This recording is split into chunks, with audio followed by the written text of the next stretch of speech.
bacterias. Hoy día nos toca avanzar el género Bacillus.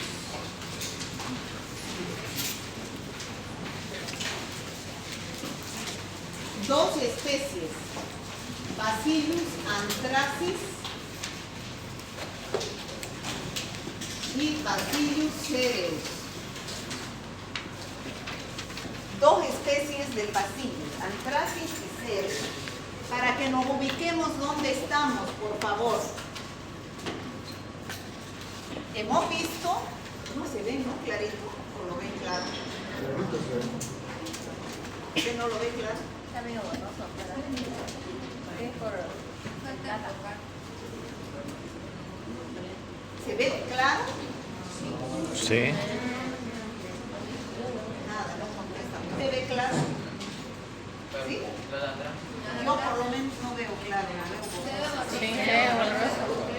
¿Cómo se arregla eso? ¿Alguien sabe? Golpeándolo. Háganlo. Positivos. Habíamos avanzado los dos cocos gram positivos, que son el género Staphylococcus y el género Streptococcus. La anterior clase hemos pasado a bacilos gram positivos. Hemos visto el género Corynebacterium en su especie Corynebacterium diphtheria y la Listeria monocytogenes. Y hoy día vamos a avanzar el género Bacillus. Bacillus anthracis y Bacillus cereus. La próxima clase avanzamos Clostridium y después avanzamos anaerobios. Hasta ahí es el primer parcial. Bueno, ¿qué es lo que vamos a ver de estos bacilos gram positivos? Sus aspectos microbiológicos, su patogenia y factores de virulencia, los modos de transmisión de las enfermedades que producen, cuáles son las enfermedades que producen, cómo se hace el diagnóstico de laboratorio y qué antibióticos utilizar. Bueno, estamos en bacilos gram positivos. Esos bacilos gram positivos se clasifican en tres. Aerobios, esporulados, o sea que forman esporas. Hemos dicho que la espora es un elemento facultativo de las bacterias, que no todas forman, pero las que forman es una forma de resistencia de la bacteria, que es la forma en que la bacteria se encuentra en el medio ambiente y que es capaz de producir infecciones. Este género Bacillus forma esporas. Hay aerobios que no forman esporas, que son los que hemos avanzado en la anterior clase. Género Corynebacterium y género Listeria. Y anaerobios con esporas. Los anaerobios que forman esporas vamos a avanzar la próxima clase, que es el género Clostridium. Ahí tenemos Clostridium tetani, que produce el tétanos, Clostridium botulinum, el botulismo, y Clostridium perfringens, que produce muchas enfermedades, pero una de las más importantes es la gangrena gaseosa. Entonces, ¿se me ubican dónde estamos, chicos? En la clasificación de gram. ¿Se ubican ustedes dónde estamos? Estamos en bacilos gram positivos. Esos bacilos gram positivos pueden tener esporas o no pueden tener esporas. Los que tienen esporas son los que tienen esa forma de resistencia de la bacteria. Bueno, ¿cuáles son las competencias? O sea, ¿qué es lo que ustedes deben adquirir al salir de esta clase?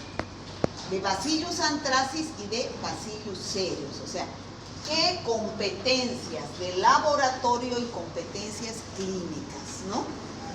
Describir las características generales del género Bacillus, o sea, en general, de todo el género Bacillus. Identificar la morfología, ¿qué quiere decir su forma? Ya hemos dicho que son bacilos gram positivos, pero vamos a ver que estos se agrupan así formando unas cadenas, ¿no? Como los tallos de bambú, dicen los libros. Diferenciar Bacillus anthracis de Bacillus cereus. O sea, Bacillus anthracis es uno, pertenecen al mismo género, pero producen diferentes tipos de enfermedades. Identificar los factores de virulencia del Bacillus anthracis. El Bacillus anthracis es sumamente peligroso. Es más, se utiliza como arma biológica. ¿Saben lo que es un arma biológica? En vez de tener una bomba atómica, se tiene un Bacillus anthracis para destruir naciones, ¿no? Para producir muerte, porque es una bacteria que produce la muerte de las personas en menos de una semana, y es muy fácil el mecanismo de transmisión. Reconocer los cuadros clínicos que producen tanto el Bacillus anthracis y Bacillus cereus.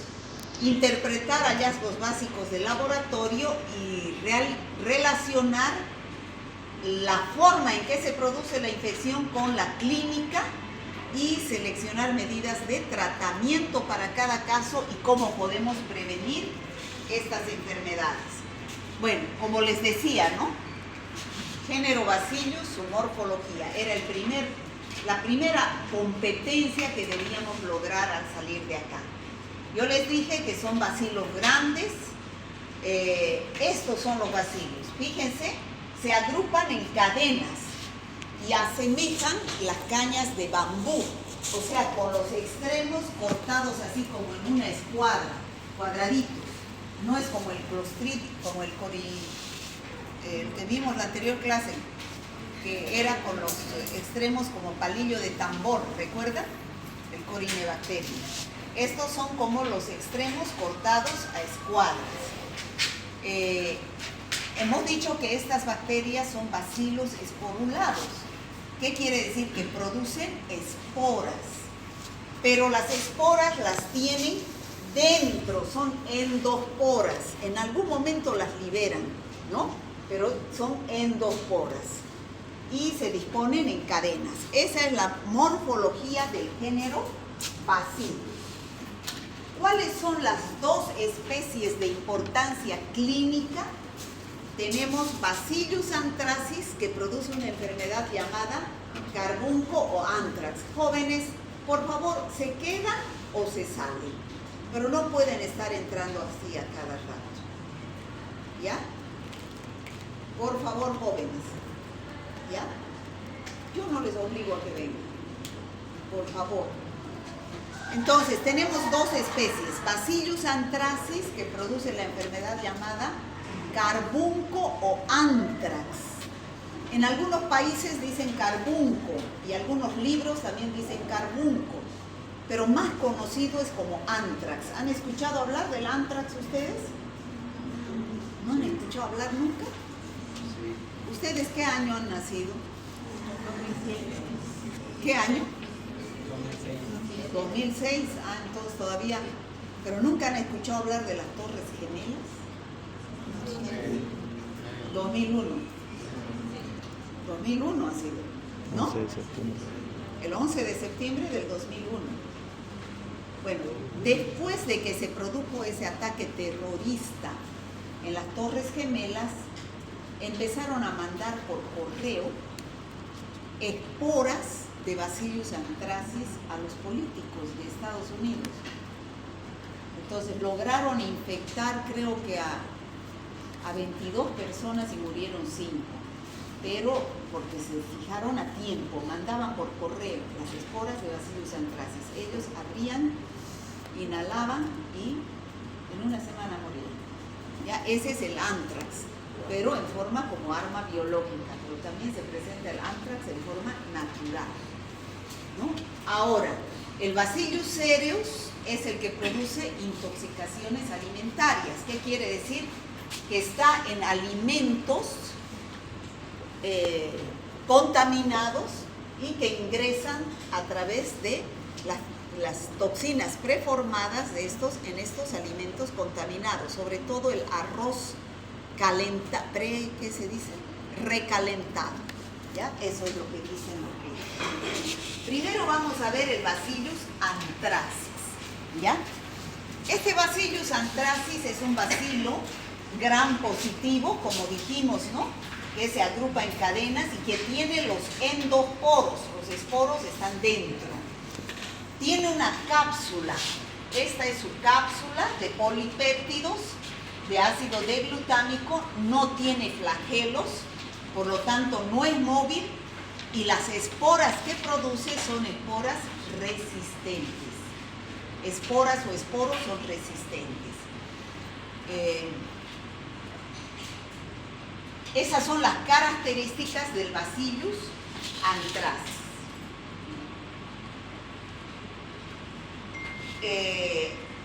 Como les decía, el anthrax es una enfermedad grave.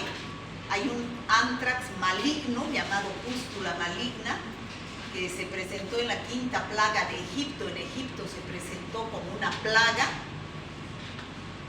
Como les decía, se puede utilizar también como arma biológica, como produciendo bioterrorismo, como se utilizó en el año 2001. Y el reservorio de esta bacteria son los mamíferos, las vacas, las ovejas, las cabras. Estos animales son los reservorios de las bacterias en su forma vegetativa.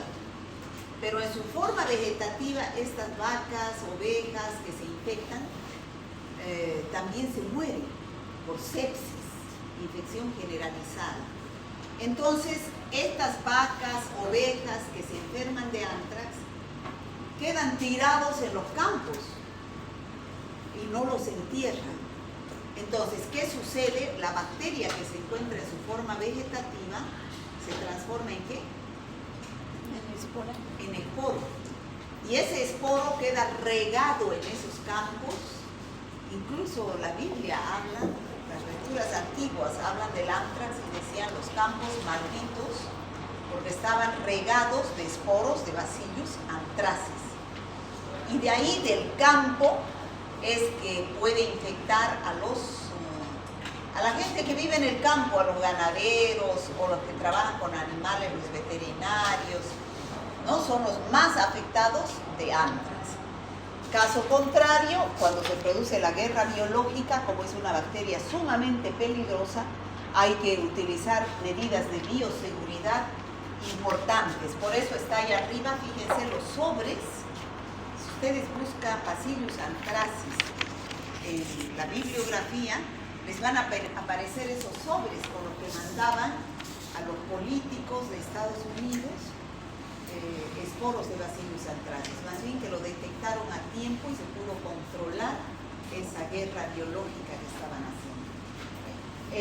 Igual el virus de la viruela es un virus que se utiliza también como arma biológica. Esta sería la segunda que estamos viendo como arma biológica. A ver, ¿qué dice aquí? Es considerado uno de los agentes biológicos más peligrosos y probables para su uso en ataques de bioterrorismo. Lo que les dije, ¿no? ¿Por qué se utiliza como arma biológica esta bacteria? Por su resistencia extrema. Sus esporas quedan latentes, o sea, sí, viables, vivas, durante décadas, sin morirse. Las esporas quedan vivas. Fácil dispersión. Las esporas pueden ser aerolizadas, o sea, convertirse en aerosoles, convertidos en polvo o líquido invisible sin que ningún personal lo note. Y entonces la gente respira. Tiene alta mortalidad, especialmente en la forma inhalatoria, que es la forma grave, ¿no? La forma inhalatoria, porque hay anthrax cutáneo, anthrax pulmonar y anthrax digestivo. O sea, anthrax cutáneo entra a través de una herida, anthrax pulmonar al respirar y anthrax digestivo al comer los alimentos de esos animales enfermos. ¿Ya? Entonces, la forma más grave es el anthrax respiratorio, que esa es la que se utiliza como arma biológica, la forma que se utiliza como arma biológica porque es la más peligrosa. La tasa de mortalidad es superior al 50%, o sea, de 10 personas que se enferman, 5 se mueren en la forma inhalatoria. Incluso con tratamiento y cercano al 100% si no se trata bien. Hay una producción masiva. Hay una producción masiva, es una bacteria que se puede cultivar en laboratorios con relativa facilidad y bajo costo. ¿Ya? Entonces, por eso es que se utiliza como arma biológica, por su alta tasa de mortalidad y su fácil dispersión y porque las esporas pueden mantenerse vivas durante mucho tiempo. ¿Cuáles son los factores de virulencia? Pregunta de examen. ¿Por qué esta bacteria es la que produce tantos casos tan graves, ¿no? Ya hemos dicho que esta bacteria tiene una cápsula.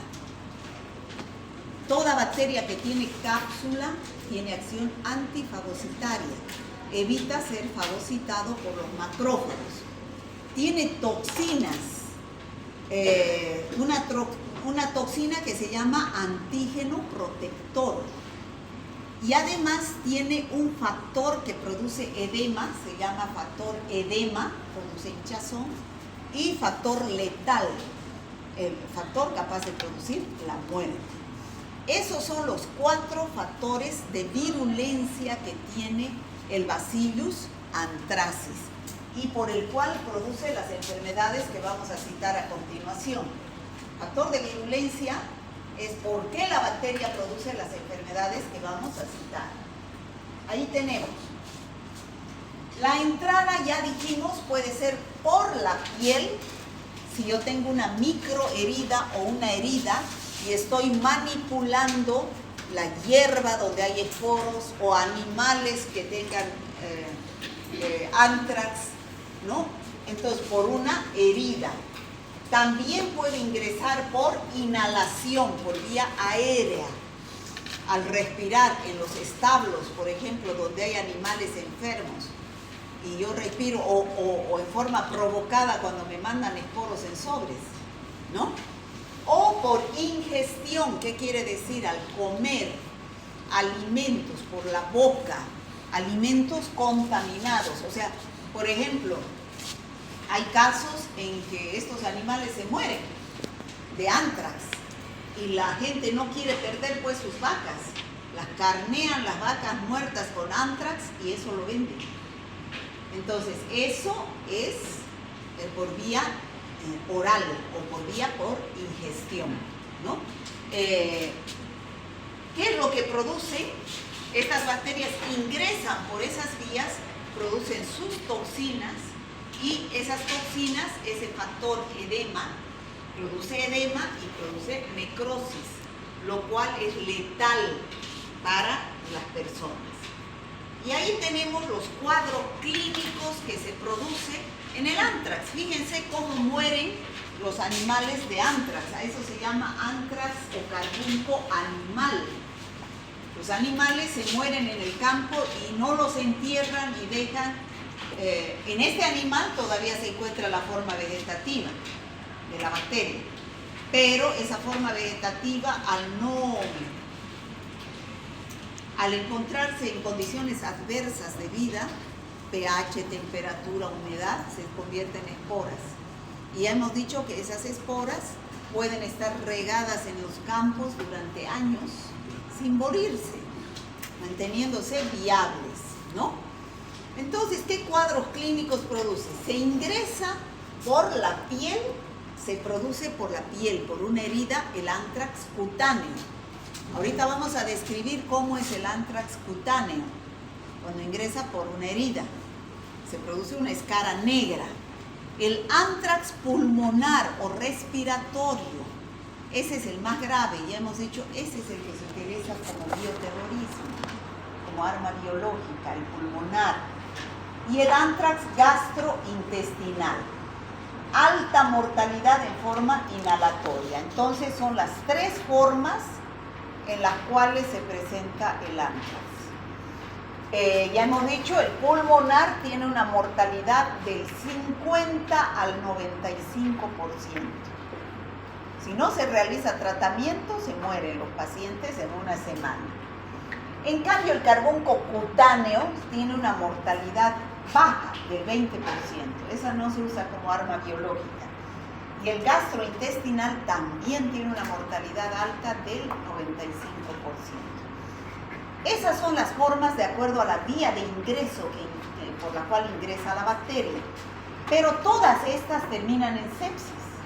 No se queda ahí la bacteria. No se queda en la piel, en los pulmones, en el intestino. Pasa a la sangre y se convierte en sepsis.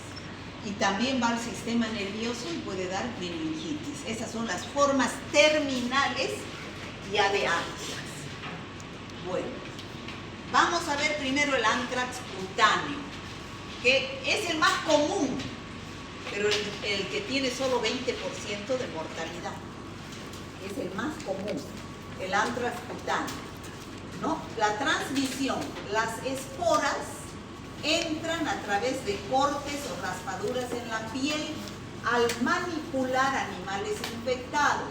Puede ser el ganado vacuno, ovino, caprino, o los cerdos, o sus productos, también puede ser. Estos animales producen lana, ¿no es cierto? Hay gente que se dedica a la curtiembre, hace chamarras de cuero, hace zapatos de cuero. Muchas veces el cuero de estos animales está contaminado con esporos, entonces puede ingresar por vía aérea, ¿no? La lana, las pieles. Los síntomas. ¿Cuáles son los síntomas del antrax cutáneo? ¿Cómo se presenta? ¿Cómo se pueden dar cuenta ustedes que un paciente está con antrax cutáneo? Suelen manifestarse, tiene un periodo de incubación entre 1 y 7 días después de que la bacteria ha ingresado por una herida. ¿Cómo aparece? Una pequeña protuberancia roja. Primero aparece, digamos que la herida esté aquí en el dedo, aparece primero una protuberancia roja con picazón. Aparece una zona eritematosa que pica, similar, dice, a una picadura de un insecto. Después, en 1 o 2 días, esta protuberancia se transforma en una ampolla. ¿Saben lo que es ampolla, no? Como con un líquido. Y luego se transforma en una úlcera. Pero esa úlcera es como una herida indolora, no duele. Indolora, y después aparece una escara negra. O sea, como un centro negro característico. Eso es característico de la forma cutánea. Esta forma cutánea se llama pústula maligna, chicos. Pústula maligna. La forma cutánea de antrax, el antrax cutáneo, se llama pústula maligna. Cuando ustedes vean a un paciente que aparece así con su escara negra, le tienen que preguntar. Ustedes saben que el diagnóstico es clínico, epidemiológico y de laboratorio. ¿Qué pesa aquí? La clínica y la epidemiología. Aparece el paciente con la escara negra. ¿Qué le preguntarían a ese paciente? ¿Qué le preguntarían aquí en epidemiología para darse cuenta que estamos frente a un antrax? ¿Dónde vive? ¿Dónde trabaja? ¿Tiene contacto con animales? Si es un veterinario, si vive en el campo, si ha visto algún animal muerto, ha estado en contacto con ese animal muerto. Todo eso es epidemiología que le ayuda en el diagnóstico. Ya después, para confirmar, se pide un análisis bacteriológico, ¿no? Puede presentarse otros síntomas como fiebre, dolor de cabeza y fatiga, pero lo característico es esta escara negra, ¿ya? El desenlace, la mayoría de los casos son tratables, aunque pueden ser graves.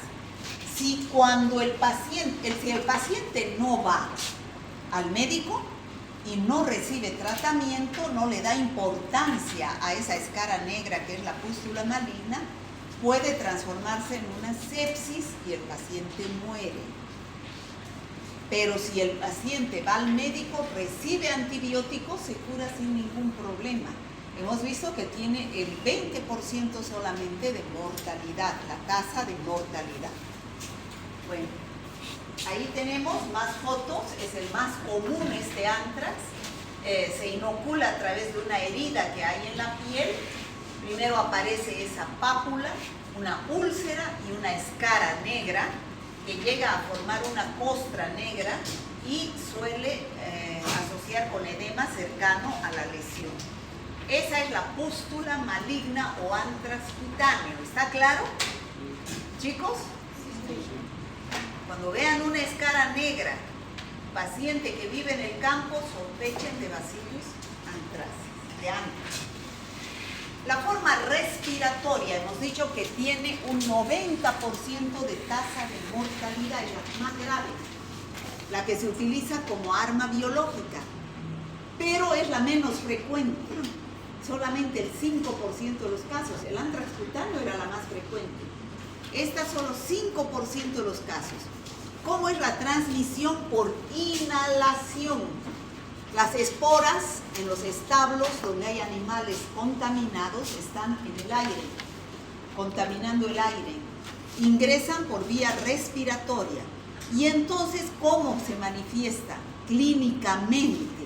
El paciente tiene síntomas similares a una gripe, ¿no? Fiebre, malestar, tos. Pero la gripe evoluciona favorablemente. Seguido de un empeoramiento rápido, dificultad respiratoria grave y shock. Eso es el anthrax respiratorio. En una semana el paciente con anthrax respiratorio muere, ya si no recibe tratamiento. Incluso recibiendo tratamiento, la tasa de mortalidad, hemos dicho, es del 50 al 100%. El desenlace es la forma más mortal. La mayoría de los casos que no se tratan son fatales, ¿no? Que pueden llegar a morir los pacientes. ¿Por qué? Porque los esporos llegan a los pulmones, a los alvéolos, se transforman en forma vegetativa y producen la neumonía, que es fatal. A ver, ¿cómo es el mecanismo de transmisión? El mecanismo. Los esporos van hacia los alvéolos. De A1 a 5 llegan a los alvéolos tras ser inhalados, ¿no? Vemos cómo llegan los esporos a los alvéolos. Ahí son fagocitados por los macrófagos. Ustedes saben que los macrófagos fagocitan, son nuestras células de defensa. Y a través de los macrófagos que fagocitan las esporas, las transportan hacia los ganglios linfáticos mediastínicos. O sea, los macrófagos llevan hacia los ganglios linfáticos mediastínicos. Y ahí el esporo germina, se transforma en forma vegetativa y empieza a producir sus factores de virulencia, que son las toxinas y la toxina letal y la toxina del edema. Dentro de los macrófagos las esporas germinan y se multiplican y liberan sus toxinas. ¿Cuáles son esas toxinas? El factor del edema, EF, que provoca una salida masiva de líquidos desde los pulmones desde los alvéolos hacia el espacio intersticial. Y el factor letal, ¿qué función tiene el factor letal? Induce la liberación de hormonas, de células inflamatorias que son las citocinas, ¿ya? Y la muerte de macrófagos y células endoteliales. Resultado histológico: se produce una linfadenitis necrótica hemorrágica y un ensanchamiento del mediastino. Por eso es que este cuadro es tan grave, el anthrax pulmonar o anthrax respiratorio. Esporos llegan a los alvéolos, son fagocitados por los macrófagos. Con los macrófagos son llevados, transportados a través hacia los ganglios linfáticos y hacia el espacio hacia los ganglios linfáticos mediastínicos y ahí liberan sus toxinas, que es el factor del edema y el factor letal. ¿Qué función tiene el factor del edema? Provoca una salida masiva de líquidos hacia el espacio intersticial, y el factor letal induce la liberación de citocinas, que es la parte inflamatoria. A ver, la fase. ¿Cómo es la fase inicial de esa forma respiratoria? Dura de 2 a 5 días. Ya sabemos que todas las enfermedades tienen un periodo de incubación, ¿no es cierto? Desde que entra hasta que se presenta el primer signo o síntoma. Después viene la fase prodrómica. ¿Qué era la fase prodrómica de una enfermedad? Síntomas inespecíficos. Muy bien. 2 a 5 días dura esa fase prodrómica, donde ustedes no se van a dar cuenta que tiene el paciente. Fiebre leve, tos no productiva, es tos seca, malestar general, dolor torácico, fatiga, similar a una gripe, o sea, semeja a una gripe. No son signos y síntomas específicos. A no ser que estemos en una epidemia de ántrax para que cualquier caso que aparezca, así como era el COVID, como estábamos en una pandemia, epidemia de COVID, cualquier persona que ya presentaba dolor de garganta decíamos es COVID, ¿no? Por nexo epidemiológico, pero eso es porque estamos ante una epidemia. En la fase aguda, ya que es la fase fulminante, el periodo de estado que podríamos decir, donde se presentan ya los signos y síntomas específicos, dura poco. El paciente no dura hasta una semana hasta que se muere. Ya empieza a tener dificultad respiratoria, disnea severa, cianosis, porque ya no llega oxígeno a los tejidos, empieza a ponerse azulado, hay estridor respiratorio, diaforesis profusa y shock séptico. Entra en una sepsis y el paciente se muere. 50 a 90% de mortalidad, el ántrax respiratorio. Y a un tratamiento complicado que sobreviva, ¿no? ¿Qué? Y a un tratamiento complicado que sobreviva, ¿no? Con tratamiento puede llegar a morir porque es muy fulminante, ¿ya? Por último hemos visto el ántrax cutáneo, el ántrax respiratorio y ahora vamos a ver el ántrax gastrointestinal. Este gastrointestinal ya dijimos que es al comer alimentos que están contaminados con esporas de Bacillus anthracis, de animales enfermos. ¿Recuerdan eso que les dije? A veces la gente no quiere perder su ganado y lo vende con carne enferma, ¿no? La transmisión, consumo de carne cruda o mal cocida de un animal infectado. ¿Cuáles son los síntomas? Dolor abdominal intenso, fiebre, vómitos con sangre y diarrea grave. Entonces el desenlace es altamente mortal, igual que el respiratorio. El más benigno es el cutáneo, 20% de mortalidad. Este tiene 95% de mortalidad. Comer carne en mal estado o de animales contaminados, ¿no? ¿Está claro, chicos? A ver, aquí tenemos el abdominal, fiebre, vómitos sanguinolentos, dolor abdominal, hematemesis es vomitar con sangre, diarrea sanguinolenta, perforación intestinal, cianosis, shock y muerte. ¿Ya? Pero también aquí hay el orofaringio, o sea que se queda solamente en la boca y la faringe, no pasa al intestino. Ese dolor, edema cervical local, escaras en la faringe posterior, amígdalas y paladar, muerte por sepsis fulminante. O sea, todas las formas de ántrax terminan en sepsis y son fulminantes. Se mueren los pacientes.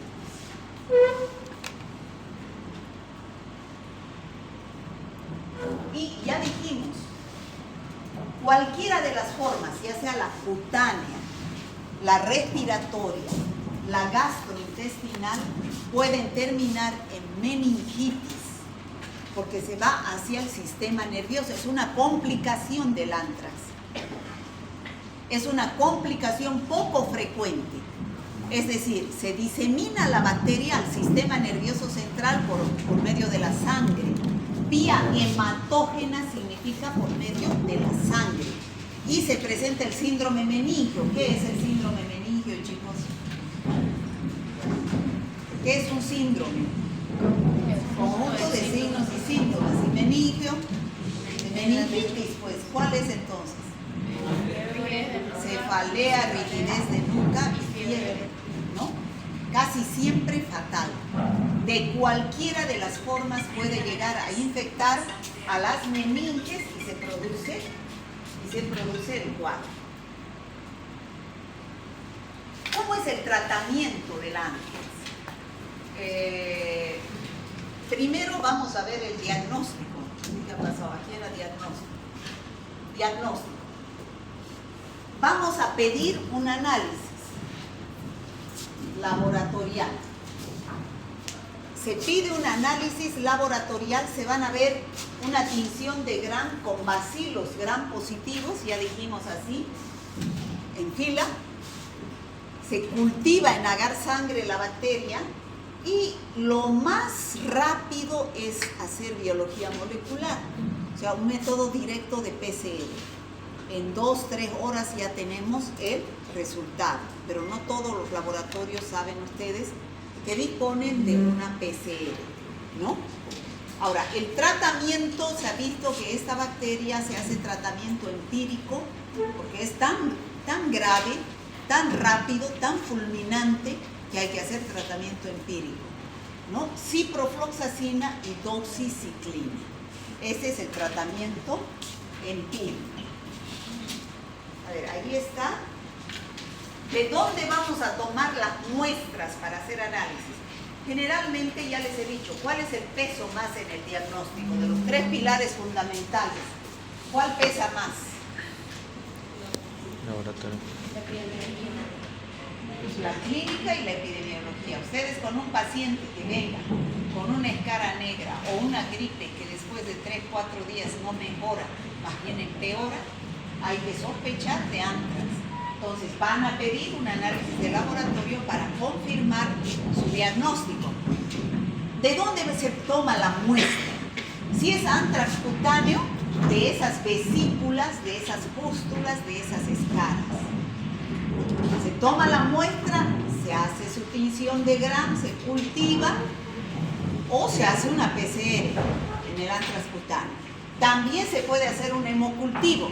¿Qué es hemocultivo? Cultivo de la sangre, porque la bacteria produce sepsis y sepsis es bacteria en sangre, infección generalizada.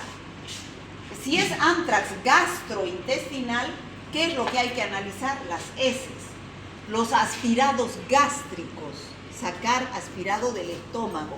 También hemocultivo porque la bacteria ya está en la sangre. Si es anthrax pulmonar, ¿cuál es la muestra?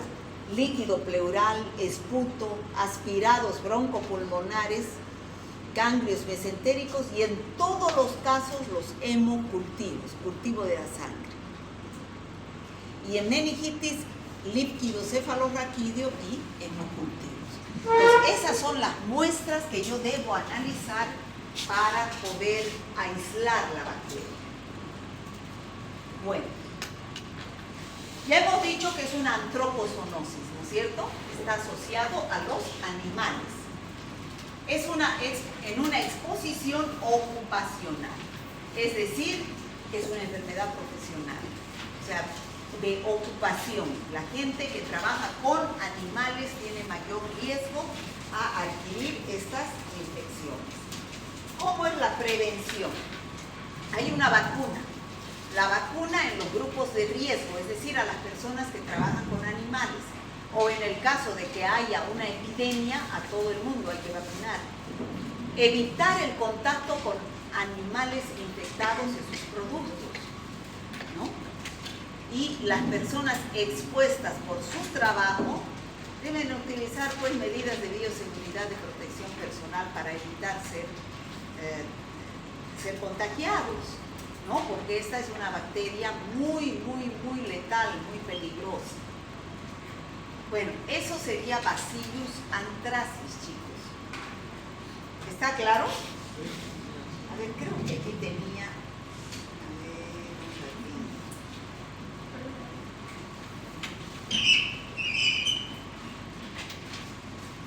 Detalles de lo que ocurrió en el año 2001.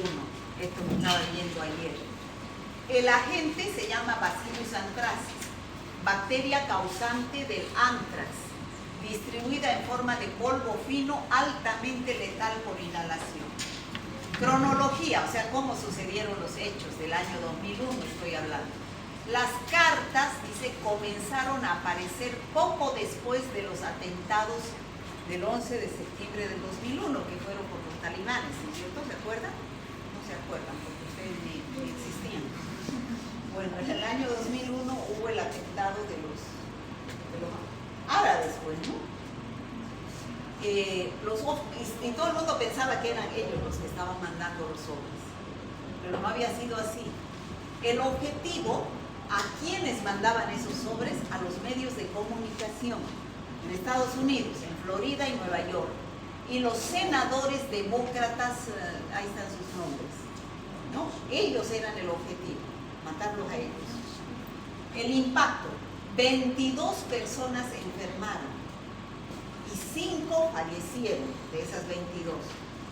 Se cerraron edificios gubernamentales y se generó una investigación del FBI de gran magnitud. O sea, más bien lo pararon, ¿no? Más bien pararon el atentado y empezaron la investigación. El FBI concluyó en 2008 recién su investigación, del 2001 al 2008, que el principal sospechoso era el doctor Bruce Evans, no era ningún árabe, no era Osama Bin Laden. ¿Saben quién es Osama Bin Laden? ¿Saben o no? Tampoco saben. Bueno, era ese doctor Bruce Evans, un microbiólogo que trabajaba en el Instituto de Investigación Médica de Enfermedades Infecciosas del Ejército de Estados Unidos, quien se suicidó antes de ser imputado. O sea, él se suicidó antes de que lo condenen, ¿no? Este evento marcó un hito en la seguridad nacional, impulsando mejoras significativas en la preparación de salud pública ante amenazas biológicas. Entonces, eso fue lo que sucedió con, mandando, mire, a los senadores mandaban esto, 5 murieron, nada más, pero 22 se infectaron. Bueno, volveremos a donde estábamos. Ya hemos terminado Bacillus anthracis. Ahora vamos a ver Bacillus cereus.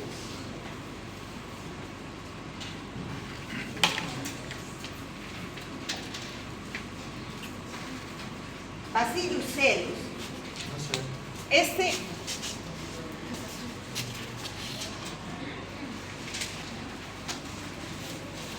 Bacillus cereus no tiene nada que ver con Bacillus anthracis. Bacillus cereus es un bacilo gram positivo, igualito, móvil, esporulado y asociado a alimentos. Este solamente se contagia por vía oral, a través de los alimentos contaminados, ¿ya? Produce toxinas, ese es su factor de virulencia. Una toxina emética, ¿qué significa emesis? Que produce náuseas y vómitos, ¿no? Y una toxina diarreica que produce diarrea. 2 tipos de toxinas produce cuando se contaminan los alimentos. La toxina emética es termoestable. ¿Qué significa eso? Que por más que yo haga cocer los alimentos, la toxina no se destruye. En cambio, la toxina diarreica es termolábil. Si yo hago cocer bien los alimentos, esa toxina se destruye. ¿Está claro la diferencia entre termoestable y termolábil? Bueno, ahí tenemos las características. ¿Qué alimentos es para la forma emética? O sea, ya hemos dicho que esta bacteria, Bacillus cereus, produce 2 toxinas, toxina emética y toxina diarreica. ¿Dónde se encuentra la forma emética? La que produce la forma emética, en el arroz frito o hervido, sobre todo el recalentado. Se dice que no hay que calentar el arroz, ¿no? En la crema pasteurizada, en la crema de leche, en los espaguetis, en las papas y en los vegetales. Ahí se encuentra la toxina emética. ¿Y dónde se encuentra la toxina que produce diarrea?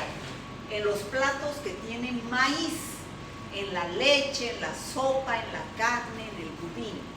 Claro, tiene que estar contaminado con Bacillus cereus, o sea, no tiene que existir no tienen buenas formas de manipulación de los alimentos, por eso se contaminan. Si uno tiene limpieza y buena manipulación de alimentos, no va a haber estas bacterias y por lo tanto no va a haber la toxina emética ni la toxina diarreica, ¿ya? Su periodo de incubación, miren, parecido al Staphylococcus aureus. Cuando hemos avanzado a Staphylococcus aureus hemos dicho que produce diarrea, ¿no es cierto? Tiene una enterotoxina que en 2 a 6 horas, que es su periodo de incubación, puede producir diarrea. Pero este también, 1 a 6 horas. El otro 6 a 12 horas puede producir. O sea, rápido, violento. Si yo como al mediodía, a las 6 de la tarde ya puedo estar con náuseas, vómitos. Y más tarde con diarrea. ¿Cuáles son los síntomas? De la forma emética, náuseas, vómitos, dolor abdominal. De la forma diarreica, diarrea, náuseas, calambres. Calambres porque la diarrea produce deshidratación, pérdida de potasio. Por eso es que hay calambres. Calambres abdominales y dolor. Duración. Son cortos. Autolimitadas. ¿Qué significa autolimitadas? De por sí se van. Lo único que tengo que hacer es tratamiento sintomático. Tratar los síntomas. ¿Ya? 8 a 10 horas y se van, no dura un día. 20 a 24 horas la forma diarreica. La toxina, ya hemos dicho que la emética es termoestable, no se destruye por el calor. Y la diarreica es termolábil, es así, se destruye por el calor. ¿Está claro lo que es Bacillus cereus? Chicos, ¿cuántas veces ustedes habrán comido alimentos con estas bacterias que producen estas toxinas? No produce cuadros graves, pero sí. En el caso, ¿qué muestra? Es una intoxicación alimentaria. Entonces, puedo llevar al laboratorio heces, los vómitos y también el alimento contaminado, ¿no? También se puede hacer un hemocultivo porque pasa la bacteria a la sangre. Pero generalmente estos 3 son los que se cultivan. Entonces se cultiva en agar sangre, ¿no? Que ya hemos visto cómo se cultivan las bacterias y se hace su identificación. Se puede hacer el diagnóstico bacteriológico por cultivo y la microscopía. Se puede hacer la serología que detecta anticuerpos, ese es el método indirecto, dijimos, ¿no es cierto? Pero eso es cuando ya ha pasado más tiempo. Y la PCR, que es lo mejor para todos, biología molecular, que si estuviera al alcance de todos se podría hacer, ¿no? Bueno, tratamiento. Ya saben ustedes, las diarreas no se tratan con antibióticos. ¿Eso les queda claro? La diarrea no se trata con antibióticos, el tratamiento es sintomático. O sea, tratar los síntomas. Si el paciente tiene fiebre, se da un antifebril. Si el paciente tiene náuseas, vómitos, un antiemético. Lo más importante, la hidratación, no deshidratarse, electrolitos, ¿no? La prevención es conservación adecuada de los alimentos. Refrigerar los alimentos, ¿no? En conclusión, podemos decir, los bacillus, tanto Bacillus anthracis como Bacillus cereus, forman esporas resistentes. Por eso es que es peligroso sobre todo el Bacillus anthracis. El Bacillus anthracis produce una infección grave. El Bacillus cereus produce una intoxicación alimentaria, que no es grave, ¿no? Es autolimitada, de por sí se va. Importancia clínica y preventiva. Hay que dar la importancia clínica, sobre todo en Bacillus anthracis. En Bacillus cereus, la prevención mediante los alimentos. A ver, vamos. El género Bacillus, ¿qué es? Bacilo gram positivo. Característica clave, ¿cuál? Esporas. B, esporas. El anthrax cutáneo, ¿qué presenta? Escara negra. El Bacillus cereus se asocia ¿a qué? A alimentos. Las vías de infección de Bacillus anthracis, Todas. ¿cuáles? Todas. Todas, aérea, cutánea y oral. A ver, caso clínico 1. Paciente varón de 45 años, trabajador rural. Motivo de la consulta, lesión en el antebrazo que inició como pápula. Pápula, a ver, esto van a ver en infecciones de piel. Mácula es una manchita que aparece en la piel. Pápula, cuando esa manchita tiene una sobredimensión, eso es pápula. Vesícula, cuando esto se llena de líquido, vesícula o ampolla. Y pústula, cuando eso se llena de pus, pústula. Y postra es cuando, bueno, se rasca y se hace una costra, ¿no? Ya todos saben lo que es costra. ¿Está claro eso? ¿Sí? Bueno, aquí, motivo de consulta, lesión en antebrazo que inició como una pápula pruriginosa. ¿Qué significa eso?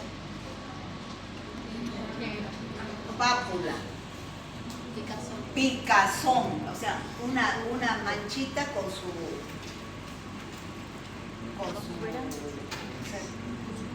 abultamiento, no postra, con su abultamiento. ¿Qué he dicho que es pues pápula? Es una mancha que tiene un abultamiento. Una loma. La mácula es así, esto es una mácula, ¿no? Pápula si yo tengo un granito que así sobresaliente. No, una pápula pruriginosa y evolucionó a úlcera con centro negro, o sea, una escara.